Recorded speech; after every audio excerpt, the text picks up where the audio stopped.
Welcome learners to Unacademy Flux YouTube channel. So today we will discuss normalization. My name is Shweta Kumari, your Unacademy verified and plus educator and founder of Gate Notebooks. So today we will discuss normalization, right? So normalization के पहले मैं आपको ये बताना चाहती हूँ कि Unacademy Plus पे मेरा complete practice course 21 जुलाई को आने वाला है, राइट? तो ये 21 जुलाई को आने वाला है पार्ट 2, इसका पार्ट 1 ऑलरेडी हो गया और इसके और भी पार्ट्स आएंगे। तो ये प्रैक्टिस करने के लिए सबसे बेहतरीन कोर्सेस हैं, आपको ज़रूर ज्वाइन करना चाहिए। और मैराथन सेशन भी आपका फ्री स्पेशल क्लास होगा अनअकैडमी पे, 3 घंटे का होगा कॉम्बिनेशनल सर्किट पे। तो ये पहला क्वेश्चन है नॉर्मलाइजेशन पे, गेट 2018 का क्वेश्चन है। ध्यान से सुनिएगा, ध्यान से समझिएगा कि ये कैसे सॉल्व करते हैं। उससे पहले मैं आपको ये बताना चाहती हूँ कि 1 नॉर्मल फॉर्म 2 नॉर्मल फॉर्म क्या होता है। तो बाय डिफ़ॉल्ट जो रिलेशनल मॉडल में जितने भी आपके रिलेशंस होते हैं वो बाय डिफ़ॉल्ट 1 नॉर्मल फॉर्म में होते हैं। सेकेंड नॉर्मल फॉर्म का मतलब क्या होता है कि इसमें कोई भी पार्शियल डिपेंडेंसी नहीं होना चाहिए।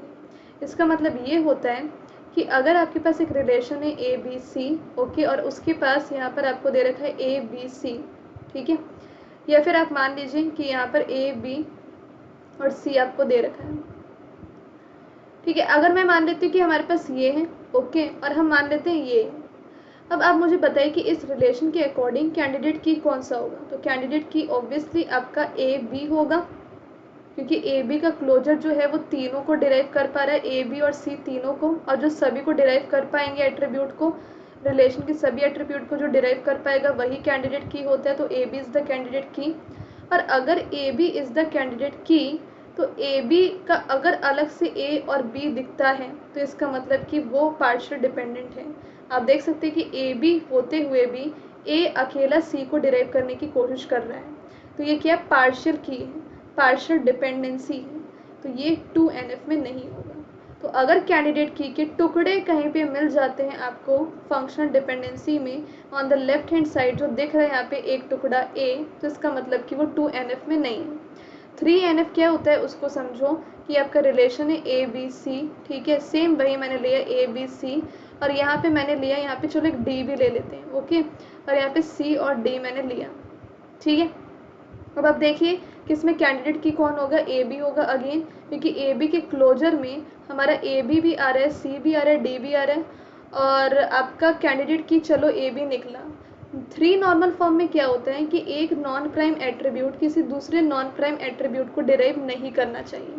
अब नॉन प्राइम एट्रीब्यूट क्या होते हैं, जो कैंडिडेट की नहीं होते हैं। तो यहाँ पे सी और डी आपका कैंडिडेट की नहीं है, तो वो दोनों नॉन प्राइम एट्रीब्यूट के अंदर आ गया।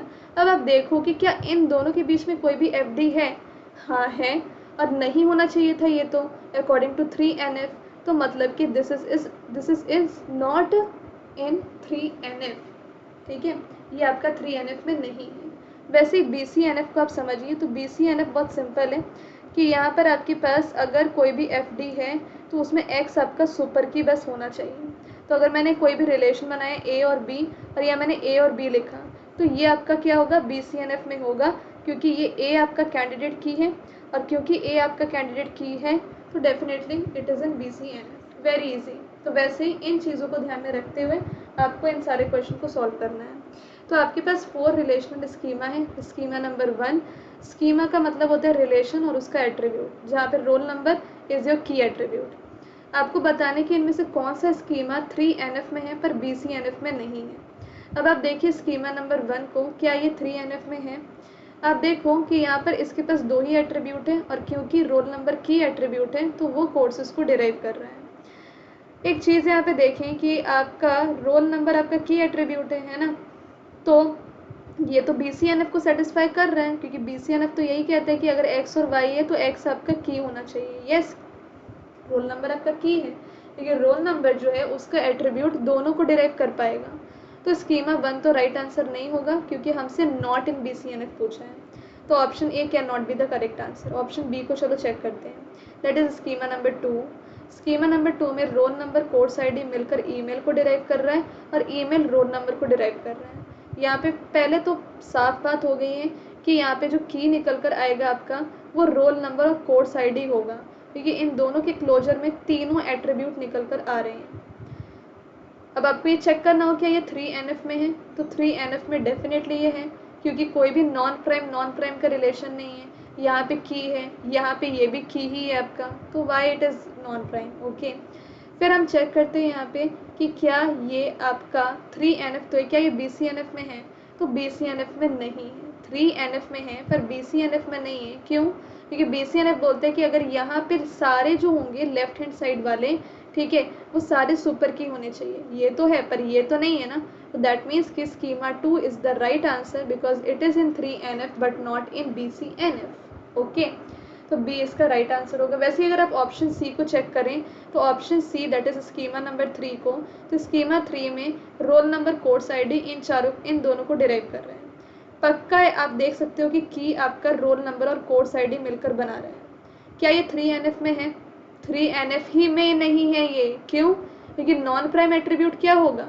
जो की में नहीं है, दैट इज मार्क्स और ग्रेड, और इन दोनों के बीच में फंक्शनल डिपेंडेंसी आ रही है, बल्कि नॉन प्राइम के बीच में कोई भी एफडी नहीं होनी चाहिए। जब ये 3NF में ही नहीं है तो इसको आगे चेक करना तो बिल्कुल गलत ही होगा। 3NF नहीं तो BCNF भी नहीं होगा। अब स्कीमा 4 को देखो, यहाँ पर रोल नंबर कोर्स आईडी इसको निकाल रहा है, तो ये आपका की निकल कर आएगा, दिस इज की। ठीक है, ये की है, और अगर ये की है पर ये तो की नहीं है ना, तो this is not in BCNF। पर क्या ये आपका 3NF में है? तो ये आपका 3NF में भी नहीं है, क्योंकि ये आपका नॉन प्राइम ये एक तरीके से ट्रांजिटिव डिपेंडेंसी है, ट्रांजिटिव डिपेंडेंसी निकाल कर ला रहे हैं, that is why it is also not in 3NF। तो आप देख सकते हैं कि यहाँ पर एक तरीके से आप ये भी देखो ना कि स्कीमा नंबर 4 में आपका ये जब की है तो इसका पार्शियल की यहाँ पे दिख रहा है। तो मैंने बोला था कि जब की ये होगा और उसका छोटा सा टुकड़ा कोर्स आईडी भी डिराइव करने की कोशिश कर रहा है, हीरो बनने की कोशिश कर रहा है, तो obviously it is in 2NF में भी ये नहीं है। नेक्स्ट क्वेश्चन को देखते हैं। यहाँ पर consider the following functional dependency, ये आपको दे रखी है एफडीज। ठीक है, ये एफडीज हैं और रिलेशन आपको दे रखा है ये, तो ये रिलेशन कौन से नॉर्मल फॉर्म में आपको ये बताना है। ठीक है, अब ऐसे क्वेश्चन को आप कैसे आराम से सॉल्व कर सकते हो वो देखो। यहाँ पर आप देखो कि आपके पास दे रखी है ये रिलेशन, तो आपको सिर्फ वही एफडी को लेना है जो इस रिलेशन के एट्रीब्यूट में आ रही है। तो मतलब कि डेट ऑफ बर्थ और एज, हाँ ये आएगा ये एफडी हमारा, क्योंकि इस रिलेशन में ये DOB और एज दोनों हैं। एज और एलिजिबिलिटी हमारे रिलेशन में नहीं है, तो हम इस एफडी को नहीं लेंगे। Okay, eligibility is missing in our relation. Name और रोल नंबर को लेना पड़ेगा क्योंकि हमारे रिलेशन में है, इसको भी लेना पड़ेगा। कोर्स नंबर और कोर्स नेम को नहीं लेंगे। क्यों नहीं लेंगे इन तीनों को? Grade is not in our relation, instructor is not in our relation and course number is also not in our relation. तो हम सिर्फ 3 एफडी को लेंगे, दैट इज DOB एज वाला, नेम रोल नंबर नेम वाला। अब इसके हिसाब से आप कीज निकाल लीजिए। तो अगर आप कीज निकालोगे तो आपको इस तरीके से निकालना है जो सारे एट्रीब्यूट को डिराइव कर पाए। अकेला DOB किसको डिराइव कर पाएगा? खुद को कर पाएगा और एज को कर पाएगा। अकेला नेम किसको डिराइव कर पाएगा? तो नेम का क्लोजर नेम को डिराइव कर पाएगा, रोल नंबर को। रोल नंबर अकेला खुद को डिराइव कर पाएगा और यहाँ पे नेम को डिराइव कर पाएगा। तो हमें क्या करना चाहिए कि हम नेम को DOB के साथ बना देते हैं, तो ये चारों एट्रीब्यूट हमें मिल जाएंगे। अगर ये हमें चारों एट्रीब्यूट चाहिए तो यस, तो रोल नंबर को हम अगर या तो नेम को आप DOB के साथ रखो या तो आप यहाँ पर DOB के साथ रोल नंबर को रखो। ये रोल नंबर नेम को डिराइव कर रही है, नेम रोल नंबर को डिराइव कर रही है, तो या तो आप इसको नेम के साथ रखो या तो आप DOB को रोल नंबर के साथ रखो, तो दोनों ही आपके की एट्रीब्यूट होंगे। तो अगर आप दोनों में से किसी को भी कैंडिडेट की देते हो या दोनों ही होंगे ऑब्वियसली, तो यहाँ पे पार्शियल डिपेंडेंसी निकल कर आ रही है कि नहीं निकल कर आ रही है? जब ये दोनों आपके, ये आपका की है और इसका छोटा सा टुकड़ा रोल नंबर अलग से कुछ करने की कोशिश कर रहा है, तो पार्शियल डिपेंडेंसी हो गई। And obviously the relation is not in 1NF, is not in 2NF, is not in 3NF, is not in BCNF, क्योंकि 2NF में नहीं है तो 3NF में नहीं होगा, 3NF में नहीं है तो BCNF में नहीं होगा। And obviously option D will be the right answer because it is in 1NF। Next question है आपके, नेक्स्ट दो क्वेश्चन है कि रिलेशन है EMPDT1 जिसको इस एट्रीब्यूट के साथ डिफाइन किया गया है, जिसमें कि एम्प्लॉय कोड यूनिक है, किसी भी पिन कोड के लिए एक सिटी और स्टेट होना चाहिए और किसी भी स्ट्रीट के लिए सिटी और स्टेट, और there is just 1 pin code होगा। तो नॉर्मलाइजेशन टर्म में ये कौन से फॉर्म में होगा? ये दूसरा क्वेश्चन है आपके सामने कि आपके पास रिलेशन स्कीमा दे रखा है डेटाबेस लाइब्रेरी के लिए, और ये बुक रिलेशन, ये कलेक्शन रिलेशन है, और ये एफडीज आपके सामने है। अज्यूम कीजिए कि ऑथर टाइटल की है दोनों स्कीमा के लिए, तो कौन सा स्टेटमेंट सही होगा। ये गेट 2004 का क्वेश्चन है और ये गेट 2008 का क्वेश्चन है। सबसे पहले आप ये देखिए कि एम्प्लॉय कोड आपको यूनिक दे रखा है, तो ऑब्वियसली वही प्राइमरी की होगा, और क्योंकि प्राइमरी की जो होती हैं अगर सिंगल एट्रीब्यूट की हो, तो प्राइमरी की अगर एक ही एट्रीब्यूट से बनी है तो कभी भी पार्शियल डिपेंडेंसी का सवाल उठ नहीं सकता। अब देखो यहाँ पे पार्शियल डिपेंडेंसी क्यों आ रही थी, क्योंकि हमारा जो की एट्रीब्यूट था वो सिंगल नहीं था, वो 2 एट्रीब्यूट का था। तो अगर कोई आधा वहाँ पे कोई एक अलग से डिराइव कर रहा है तो पार्शियल की बन जाता है। बट अगर एट्रीब्यूट ही एक ही है प्राइमरी की में, तो उसकी तो पार्शियल डिपेंडेंसी हो ही नहीं सकती है। तो ये तो पक्का है कि वो 2NF में तो होगा ही होगा, क्योंकि पार्शियल डिपेंडेंसी होगी नहीं। तो क्वेश्चन में से हम एफडीज बना सकते हैं। यहाँ पे लिखा है कि किसी भी पिन कोड के लिए एक सिटी और स्टेट होगा, तो हमने लिखा, और किसी भी स्ट्रीट सिटी स्टेट के लिए एक पिन कोड होगा, तो हमने यहाँ पे देखो एक पिन कोड लिख दिया। अब इन एफडी से आप देखिए कि क्या कोई ट्रांजिटिव डिपेंडेंसी निकल कर आ रही है, क्या कोई नॉन प्राइम को डिराइव कर रहा है, तो ये देखना भी बहुत ज़्यादा ज़रूरी है। तो आप देखिए कि यहाँ पर पिन कोड जो है वो सिटी स्टेट को डिराइव करे, सिटी स्टेट जो है वो पिन कोड को डिराइव कर रहा है, तो एक तरीके से ट्रांजिटिव डिपेंडेंसी है, इसलिए टेबल 3NF में नहीं है। ये आपको रिलेशन स्कीमा दे रखा है लाइब्रेरी डेटाबेस के लिए, ये बुक और कलेक्शन 2 रिलेशन है, और आपको ये एफडीज दे रखी हैं, और ऑथर टाइटल की है दोनों रिलेशन के लिए, बुक के लिए भी और कलेक्शन के लिए भी। तो कौन से नॉर्मल फॉर्म में ये होगा। अब एक चीज़ देखिए, रिलेशन कलेक्शन को आप देखिए पहले, इसके पास 3 एट्रीब्यूट है, और इन तीनों एट्रीब्यूट से कौन कौन सा एफडी बन सकता है, तो पहला वाला एफडी तो बन सकता है, ये टाइटल ऑथर कैटलॉग नंबर तीनों इस रिलेशन में आ रहे हैं। बट हम यहाँ पे सेकंड को नहीं लेंगे, क्योंकि पब्लिशर हमारे रिलेशन कलेक्शन में नहीं है, और हम ये भी नहीं लेंगे। तो मतलब कि ये वाली जो एफडी होगी वो सिर्फ कलेक्शन में आएगी। और यहाँ पर आप देखिए कि टाइटल ऑथर को पहले ही बता दिया कि वो की है। अगर ये सिर्फ मेरी एफडी है और टाइटल ऑथर आपका की है, तो ऑब्वियसली ये BCNF में होगा, कौन, कलेक्शन रिलेशन। तो अगर कलेक्शन रिलेशन BCNF में है, तो अब हम चेक करते हैं कि बुक रिलेशन हमारा क्या होगा। तो अब बुक रिलेशन में आप देखिए कि सारे एट्रीब्यूट आ रहे हैं, तो इसलिए पहला एफडी भी आ जाएगा, दूसरा एफडी भी आ जाएगा, तीसरा एफडी भी आ जाएगा। ठीक है, तो ये तीनों एफडी यहाँ पे आ जाएंगे।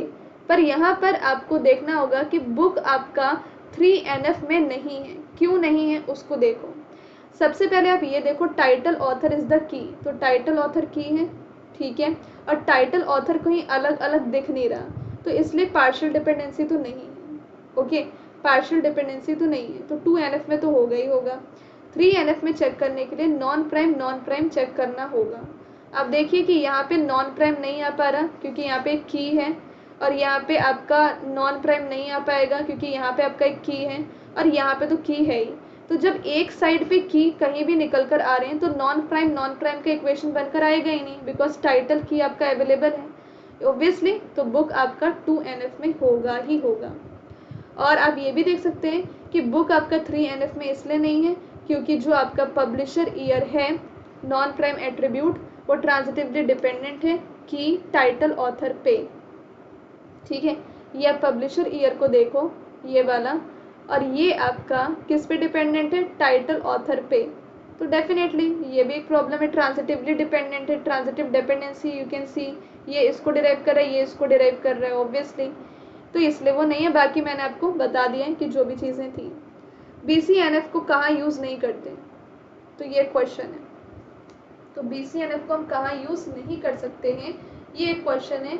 जब 2 या 2 से ज़्यादा कैंडिडेट कीज़ हो, जब 2 कैंडिडेट कीज़ हो और कंपोजिट हो, जब कैंडिडेट कीज़ ओवरलैप करें, या फिर 2 म्यूचुअली एक्सक्लूसिव फॉरेन कीज़ के लिए। तो देखो फॉरेन की और BCNF का कोई रिलेशन है नहीं, तो ऑप्शन डी तो आंसर होगा नहीं। ठीक है, तो आंसर यहाँ पे इसको हम एक एग्जाम्पल से देखते हैं कि इसका आंसर ऑप्शन बी कैसे होगा। फॉर एग्जाम्पल आप मान लीजिए कि आपके पास एक रिलेशन है जिसमें कि ये एफडीज दे रखी हैं, और रिलेशन के पास 4 एट्रीब्यूट्स हैं ABCD। ओके, और ये एफडी आपको दे रखी है। आप देखिए कि यहाँ पे कैंडिडेट की क्या होगा, AB होगा, क्योंकि AB का क्लोजर चारों एट्रीब्यूट को डिराइव करेगा, AC का क्लोजर भी चारों एट्रीब्यूट को डिराइव करेगा, और AD का भी। तो ये तीनों आपके कैंडिडेट की हो जाते हैं। तो ये तीनों जो कैंडिडेट कीज़ हैं A B A C A D वो कंपोजिट हैं क्योंकि वो एक से ज़्यादा एट्रीब्यूट से बने हैं। ठीक है, तो डेफिनेटली जब ये तीनों आपके कैंडिडेट की हैं और BCNF भी तो यही चाहता है ना कि अगर ये FD है तो ये आपका की होना चाहिए। और yes, in every situation of this relation सारे FD में ये की निकल कर आ रहा है। तो ये BCNF में हुआ, ये BCNF में हुआ।